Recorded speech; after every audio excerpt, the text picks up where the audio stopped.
আসসালামু আলাইকুম। আশা করছি সকলে ভালো আছেন। আমি যেহেতু ভিডিওটির শুরুতেই আমার আর্নিং প্যানেলের গত মাসের লাস্ট পেমেন্টটি আপনাদেরকে দেখিয়েছি, অর্থাৎ এখানে $318 আর্নিং হয়েছে আমার একটি বাংলা ওয়েবসাইট থেকে। তো এটি দেখানোর অর্থ এটি নয় যে আপনাকে এই ভিডিওটি পুরোপুরি দেখতেই হবে এমন বিষয় নয়। তো আমি যখন আজকে আমার বাংলা ওয়েবসাইটের জন্য কিওয়ার্ড রিসার্চ করতে শুরু করেছিলাম, তখন হঠাৎ করে মনে হলো যে আমার ইউটিউব চ্যানেলের কিছু ভিডিওতে কিছু ভাইয়া কমেন্টসে লিখছিল যে আপনার বাংলা ওয়েবসাইটে আপনি কিভাবে কিওয়ার্ড রিসার্চ করেন এবং সেই কিওয়ার্ডগুলি এত সহজে কিভাবে গুগলে র্যাঙ্ক করে। তো এই কথাটি মনে পড়ে গেল এবং কিওয়ার্ড রিসার্চ করা শুরু করার পূর্বে চিন্তা করলাম ভিডিওটি করে ফেলি, তাহলে হয়তোবা কারো উপকারে আসবে। তো আপনারা জানেন আমার ইউটিউব চ্যানেলে এখনো পর্যাপ্ত পরিমাণ হয়তোবা সাবস্ক্রাইবার নাই এবং ভিউজও নাই। তো আমি এখনো পর্যন্ত ইউটিউব চ্যানেল থেকে আর্নিং এর এই ধরনের চিন্তা নিয়ে ইউটিউব চ্যানেল ক্রিয়েট করি নাই। আমি আমার পছন্দের ব্লগিং, অর্থাৎ আমি যে মাধ্যমগুলি থেকে আর্নিং করে থাকি সেই মাধ্যমগুলি এই ইউটিউব চ্যানেলে সংরক্ষণ করি এবং আমি মনে করি দু একজন যদি আমার এই ইউটিউব চ্যানেল থেকে আমার বাস্তব অভিজ্ঞতার যে ধরনের টিপসগুলি শেয়ার করি সেটি উপকারে আসে, সেটি আমার লাভ। তো আজকের যে বিষয়টি তা হচ্ছে বাংলা ওয়েবসাইটের জন্য কিভাবে আপনি ম্যানুয়ালি কিওয়ার্ড রিসার্চ করবেন এবং এই কিওয়ার্ড কিভাবে গুগলে আপনি পোস্ট লেখার পর গুগলে র্যাঙ্ক করবে। তো আজকে আপনাদেরকে এই বিষয়টি জানাবো। আর পাশাপাশি একটা বিষয় বলে রাখি, কিওয়ার্ড রিসার্চ করার জন্য আসলে পর্যাপ্ত সময় দরকার। তো আমি ভিডিওর মাধ্যমে যেহেতু দেখাবো শর্টকাটে, তো আপনাদের যদি অবশ্যই কোথাও কোনো কিছু বুঝতে অসুবিধা হয় তাহলে ভিডিও কমেন্টসে জানাবেন, আমি পরবর্তীতে আপনাদেরকে বা কমেন্টসের মাধ্যমে অ্যান্সার করে বুঝিয়ে দিব।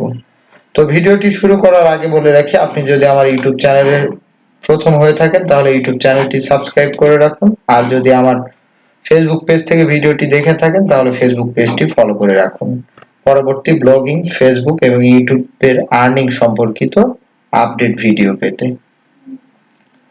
তো কিওয়ার্ড ম্যানুয়ালি রিসার্চ করার জন্য প্রথমেই আপনি যে নিশ, অর্থাৎ আপনি যে ফোকাস কিওয়ার্ডকে যুক্ত করবেন সেটি আপনি free keyword research generator tools এই ওয়েবসাইটের এখান থেকে আপনি দেখে নেবেন।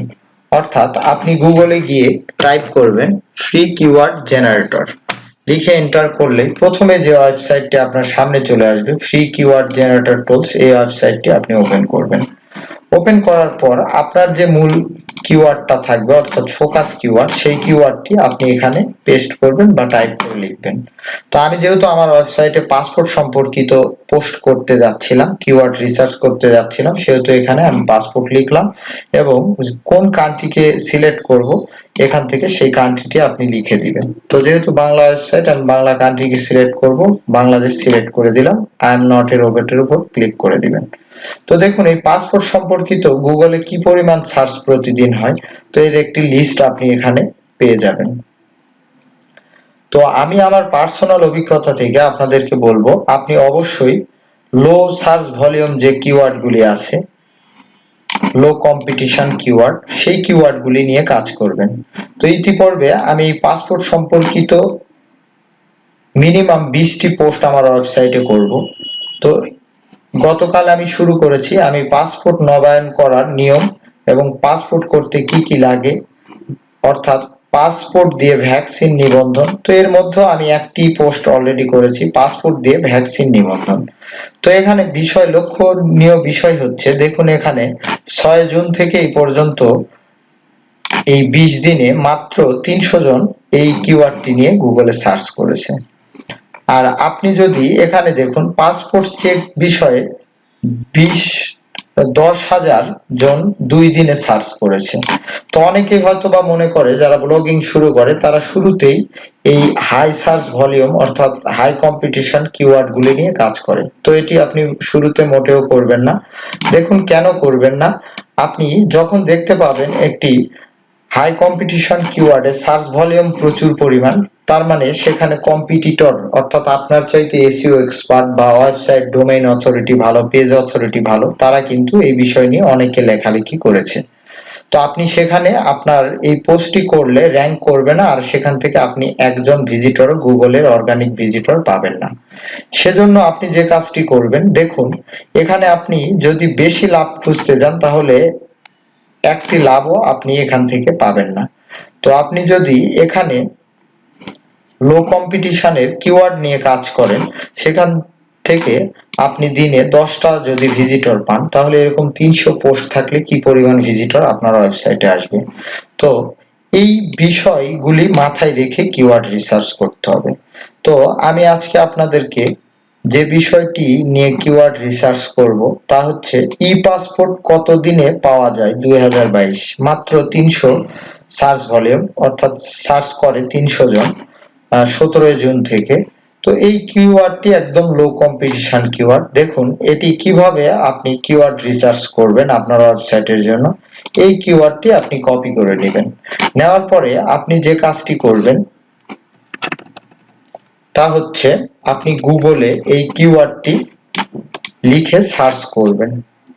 তো এই কিওয়ার্ডটি লিখে যখনই গুগলে আপনি সার্চ করবেন এবং এই কিওয়ার্ডটির উপরে আপনি একটি স্পেস দিবেন, দেখুন এখানে অনেকগুলি সাজেস্টেড কিওয়ার্ড আপনার সামনে চলে আসবে। সরি, আমি নতুন একটি ট্যাব নিচ্ছি। তো এখানে সার্চ করলাম।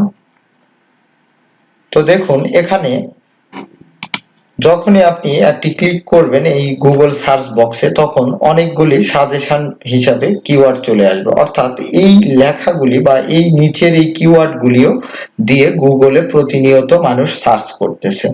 তো এখান থেকে আপনি এখানে 10টি কিওয়ার্ড যদি থাকে, এখান থেকে আপনি প্রথমে কয়েকটি কিওয়ার্ড কপি করে নিয়ে আপনার একটি ওয়ার্ড ফাইলে রেখে দিবেন। তো মূল কিওয়ার্ড হচ্ছে এটি। এরপরে আপনি যে কাজটি করবেন, এখান থেকে আরো কিছু কিওয়ার্ড, পাসপোর্ট করতে কত টাকা লাগে, কত দিন লাগে, কত টাকা লাগে, অর্থাৎ আপনি এখান থেকে লক্ষ্য করবেন যে কোন গুলি কিওয়ার্ড, অর্থাৎ আপনার যে মূল কিওয়ার্ড বা পোস্টের হেডলাইন থাকবে তার সঙ্গে মিল আছে কোন কিওয়ার্ড গুলি, সেই কিওয়ার্ড গুলি এখান থেকে আপনি 4টি 5টি আপনি নিয়ে নেবেন।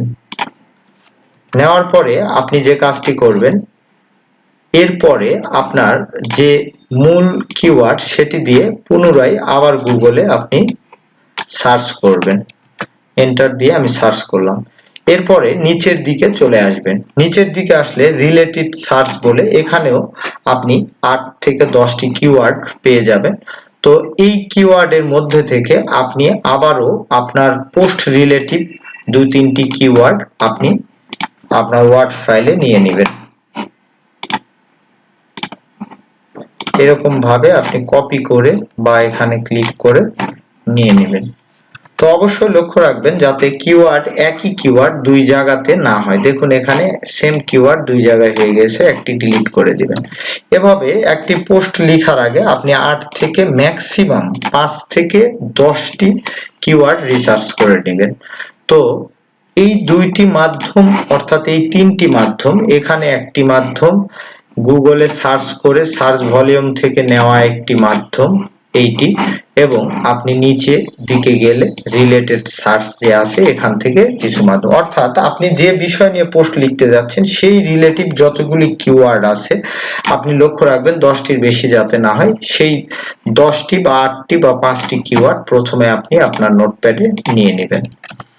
এরপরে আপনি যে কাজটি করবেন, আপনার কিওয়ার্ড রিসার্চ করার মোটামুটি কাজ শেষ। এরপরে আপনি আপনার মূল কিওয়ার্ডটি দিয়ে যখনই গুগলে সার্চ করবেন তখনই দেখতে পাবেন আপনার সামনে কিছু ওয়েবসাইট গুগলে র্যাঙ্ক করেছে। তো এই ওয়েবসাইটগুলি আপনি প্রথম 1 থেকে 5টি বা প্রথম পেজে যে কয়টি ওয়েবসাইট রয়েছে সেই কয়টি ওয়েবসাইট আপনি ওপেন করে নেবেন এবং প্রথমে টপে যে ওয়েবসাইটটি রয়েছে সেটি আপনি ভালোভাবে দেখে নেবেন যে এই ওয়েবসাইটটি কেন গুগলে র্যাঙ্ক করলো, তারা কি পরিমাণ কিওয়ার্ড ব্যবহার করেছে এবং এই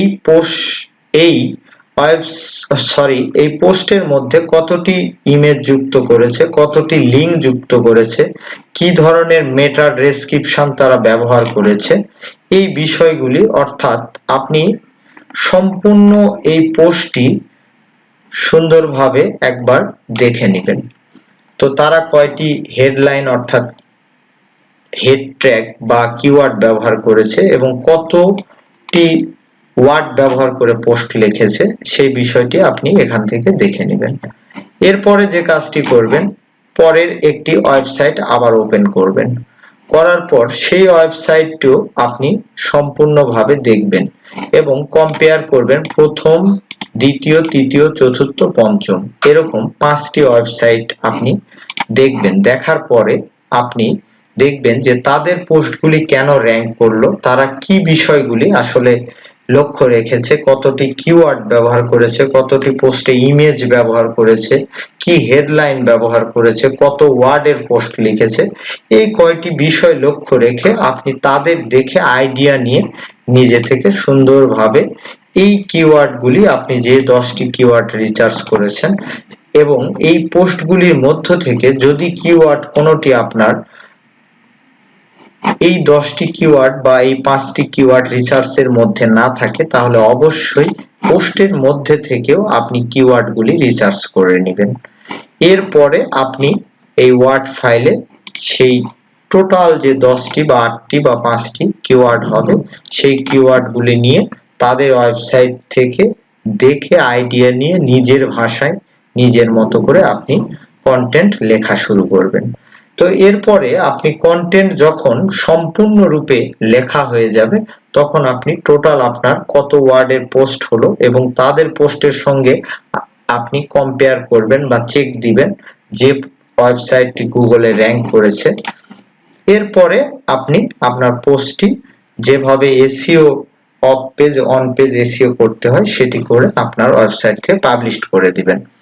আর আপনি যদি এই মেথডটি 1 থেকে 2 সপ্তাহ যদি প্রতিদিন সেম সময়ে একটি করে পোস্ট এরকম ভাবে লিখে আপনার ওয়েবসাইটে পোস্ট করেন তাহলে আমি শিওর আমার ওয়েবসাইটের মতো আপনিও মিলিয়ন ভিজিটর আপনি প্রতি মাসে পেয়ে যাবেন।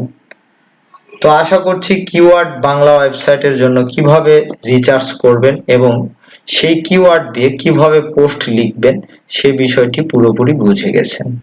তো ধন্যবাদ সবাইকে, আজকে এতদূর পর্যন্তই। পরবর্তী ভিডিও দেখার আমন্ত্রণ রইল।